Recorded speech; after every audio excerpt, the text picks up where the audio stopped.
Hello बच्चों, चलिए प्रश्न को पढ़ते हैं और समझते हैं। शब्द कॉम्बिनेशन COMBINATION के अक्षरों से चार अक्षर साथ में लेकर कितने संचयी, दूसरे नंबर पर पूछा गया है, क्रमचयी बनाए जा सकते हैं। तो दो प्रश्न इसमें पूछे गए हैं हमसे। प्रश्न को हल करने से पहले हम प्रश्न के लिए मुख्य अवधारणा लिखेंगे। तो मुख्य अवधारणा जिसकी सहायता से इस प्रश्न को हल किया जाएगा। मुख्य अवधारणा में हम दोनों ही सूत्रों को लिखेंगे बच्चों, क्रमचय और संचयी दोनों के सूत्र। सबसे पहले हमें याद होना चाहिए NPR, अर्थात n में से r वस्तुओं को लेकर बनने वाले क्रमचयों की संख्या। इसका सूत्र क्या होता है? n का क्रम गुणित, और उसके बाद होता है n माइनस r का क्रम गुणित। तो यह सूत्र इसका होता है, याद होना चाहिए आपको, n माइनस r का क्रम गुणित। और यदि संचयों की संख्या की बात करें तो NCR होता है, n वस्तुओं में से r वस्तुओं को लेकर बनने वाले संचयों की संख्या।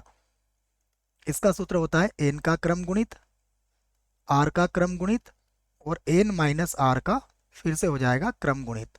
तो इन सूत्रों की मदद हम यहाँ पर लेंगे। आइए अब हम प्रश्न को यहाँ से हल करते हैं। तो सबसे पहले जो अक्षर शब्द हमें दिया गया है उस शब्द को हम लिखेंगे। ये दिया गया है COMBINA,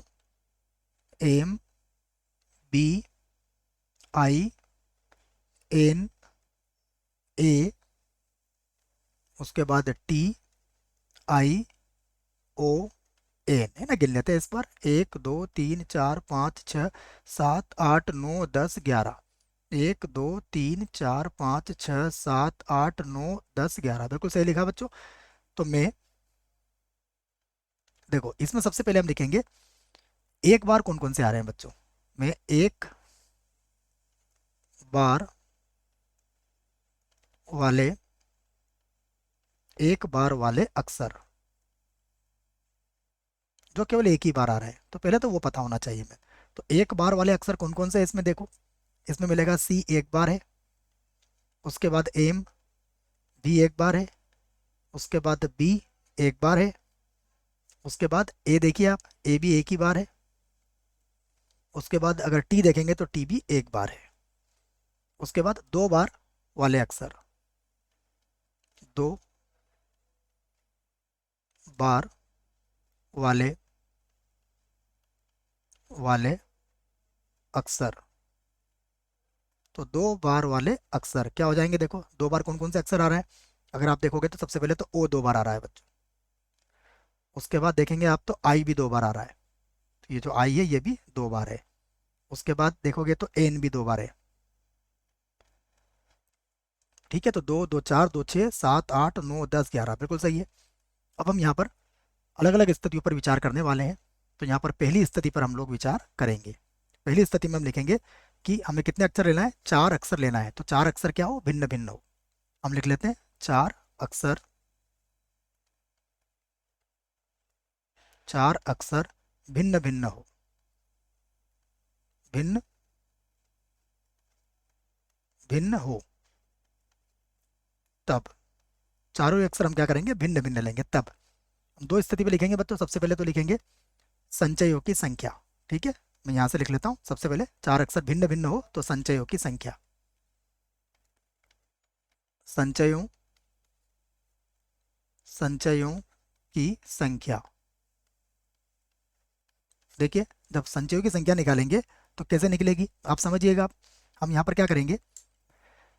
CMBAT, ये तो पांच तो हमारे पास भिन्न भिन्न हो गए, और ये हमने एक युग्म बना लिया है OIN। तो इनमें से भी हम इनको भी एक एक ही मानेंगे, O को, I को और N को। तो कितने भिन्न भिन्न अक्षर हो जाएंगे हमारे पास? 1 2 3 4 5 6 7 और 8 बच्चों। तो 8 में से कितने चाहिए हमें? 4 चाहिए। तो 8 वस्तुओं में से चार वस्तुओं के संचयों की संख्या क्या होती है? 8C4 होती है। और 8C4 को आप सूत्र से खोल सकते हो या फिर बिना सूत्र के भी खोल सकते हो। तो बिना सूत्र के क्या होगा? 8 को चार बार घटते क्रम में 8 गुणा 7 गुणा 6 गुणा 5 हो जाएगा, और बटा 4 गुणा 3 गुणा 2 गुणा 1 हो जाएगा। तो अब अगर आप देखोगे तो 2 गुणा 3 6 से 6 बार कट जाएगा, 4 के पाड़े से 8 कट जाएगा 2 बार, तो ये कितना आ जाएगा? 70। ये हमारे पास संचयों की संख्या आ गई। अब यहाँ पर हम क्रमचयों की संख्या भी ज्ञात कर लेते हैं। तो क्रमचयों की संख्या, क्रमचयों क्रमचयों की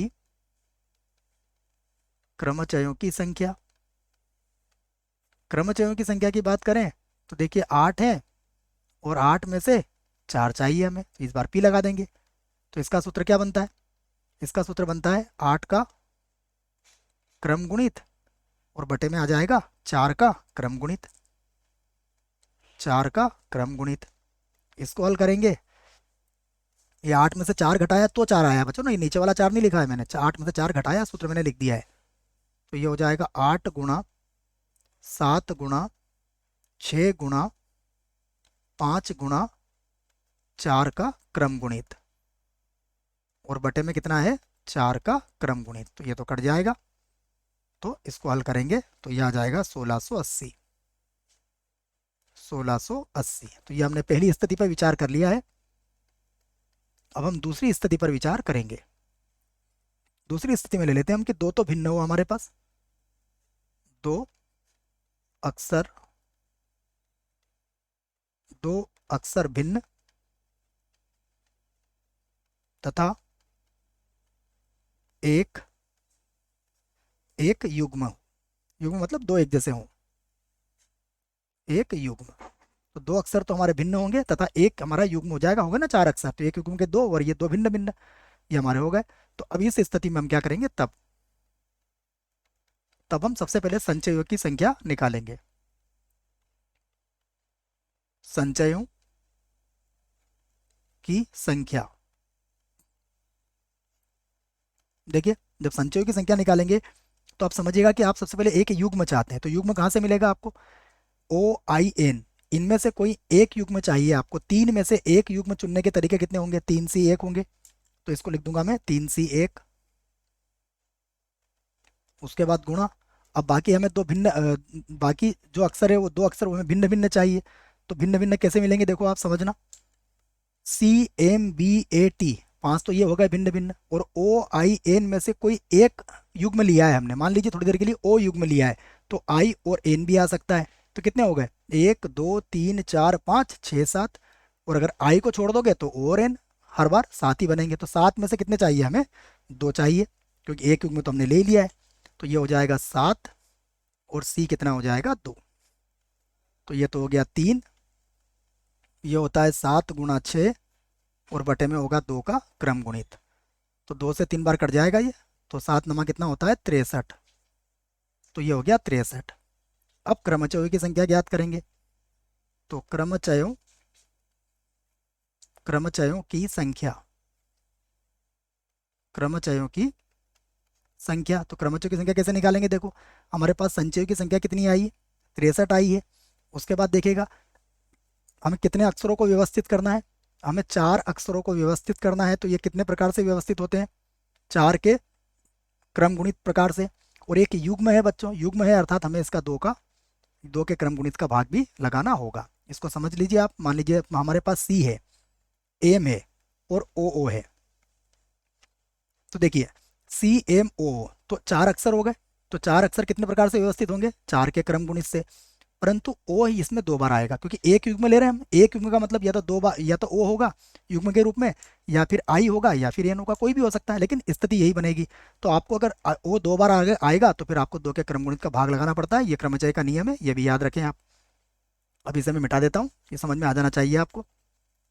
बढ़ते हैं आगे, इसको हल कर लेंगे। तो ये 12, ये होगा 24, 24 को 2 से भाग लगाएंगे तो 12, 12 का 63 से गुणा कर लो, तो ये हो जाएगा हमारे पास 756, 756। ठीक है ना। भारतीय 36, 36 के 6 और बारचंग 72 और 3 75। तो ये क्रमचयों की संख्या आ गई है। अब हम तीसरी स्थिति पर विचार करते हैं। तो यहाँ पर लिखता हूँ मैं तीसरी स्थिति।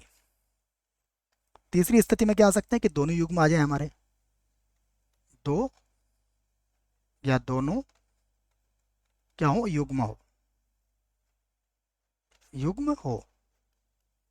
तब देखो यदि दोनों युग्म होंगे तब सबसे पहले संचयों की संख्या, संचयों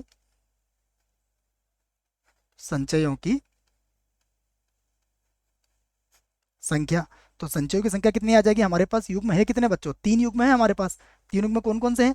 एक तो हमारे पास O है, एक I है और एक N है। ये 3 युग्म, 3 में से हमें कितने युग्म चाहिए? 3 में से 2 युग्म चाहिए हमें। तो 3C2, 3C2 का मतलब कितना होता है? 3 ही होता है। 3C1 हो जाएगा, ये 3C1 हो जाएगा, क्योंकि 3 में से 2 गया, 1 लिख सकते हो इसको, या फिर 3 लिख लोगे आप। ठीक है ना, सूत्र से भी खोल सकते हो, ये जानकारी आपको होना चाहिए बड़े सवालों में। अब यहाँ क्रमचयों की संख्या, क्रमचयों क्रमचयों की संख्या निकालेंगे इसकी। तो क्रमचयों की संख्या में हम क्या करते हैं? सबसे पहले तो 3 जो संचयों की संख्या है और गुणा कर लेंगे इसके अंदर। देखो 2 युग्म लिए हैं मैंने, तो 2 युग्म लिए हैं तो उसको समझिएगा, मान लीजिए 2 बार O और 2 बार हमारा I आ गया, तो कुल कितने हो गए? 4। तो ये कितने प्रकार से व्यवस्थित होंगे? 4 के क्रम गुणित से। और इसमें O 2 बार आ रहा है, तो हमें पता है 2 के क्रम गुणित का भाग लगेगा। I भी 2 बार आ रहा है, तो 2 के क्रम गुणित का भाग लगेगा बच्चों। O की जगह 2 बार N भी हो सकता है, जैसा कि युग्म में हमें दिया जाएगा, है ना। हम तो केवल संभावना उदाहरण लेकर उसको समझने का प्रयास कर रहे हैं। तो इसे मिटा देता हूं मैं। अब यहाँ पर देखिए, ये हो जाएगा 4, तो और ये हो जाएगा 12, तो 3 बार कट जाएगा। ठीक है, तो ये मिल जाएगा हमें। एक बार और देख लेते हैं इसको। 4×3 = 12, 24 होगा बच्चों, है ना। मैं लिख ही देता हूँ इसको। ये होगा 3 और ये हो जाएगा 24 और बटे में कितना आ जाएगा? 4। तो 4×24, 6×3 कितना हो जाएगा? 18। ये आ गया हमारा। तो सारी स्थिति पर विचार कर लिया, आपको स्थिति शेष नहीं बची है।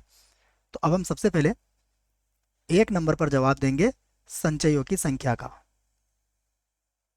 संचयों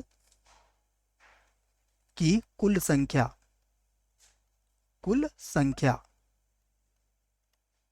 देखिए संचयों की कुल संख्या क्या हो जाएगी? सबसे पहली स्थिति में कितने आए थे? 70। दूसरी स्थिति में कितने आए थे? 63। और तीसरी स्थिति में कितने आपके सामने हैं? 3। तो ये हो जाएगा आपका 60, 70, 130, 136, 136।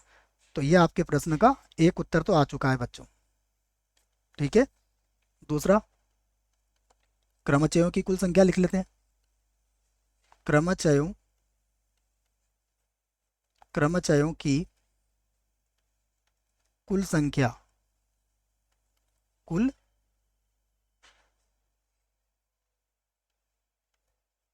संख्या। तो देखो क्रमचयों की कुल संख्या में पहले कितने आए थे? 1680, 1680। ठीक है, पूरा लिख देते हैं, ये है 1680। प्लस उसके बाद कितना था? 756, हमने गुणा किया था, 756। तीसरी स्थिति में कितने आए? आपके सामने है 18। ठीक है, इन तीनों को भी जोड़ लेते हैं, तो ये हो जाएगा 2454, 2454। ठीक है, और ये भी हमारे प्रश्न का क्या होगा? उत्तर होगा। हम जोड़ के भी देख लेते हैं। देखो ये 1680 है बच्चों, उसके बाद है 756 और ये है 18। तो 6 और 6 12, 13 14 के 4, हासिल का कितना बचेगा? 1। अब ये हो जाएगा 8 और 5 13 14 15, 15 के 5, हासिल का कितना बचेगा? 1 बच्चों। 7 और 7 14 के 4, हासिल का 1 बचेगा, तो ये 2454 हमारा उत्तर आ चुका है। इसको अब मैं यहाँ से मिटा देता हूँ और दोनों ही उत्तर हमारे आ चुके हैं बच्चों। आशा करता हूँ प्रश्न का उत्तर समझ में आया होगा। धन्यवाद।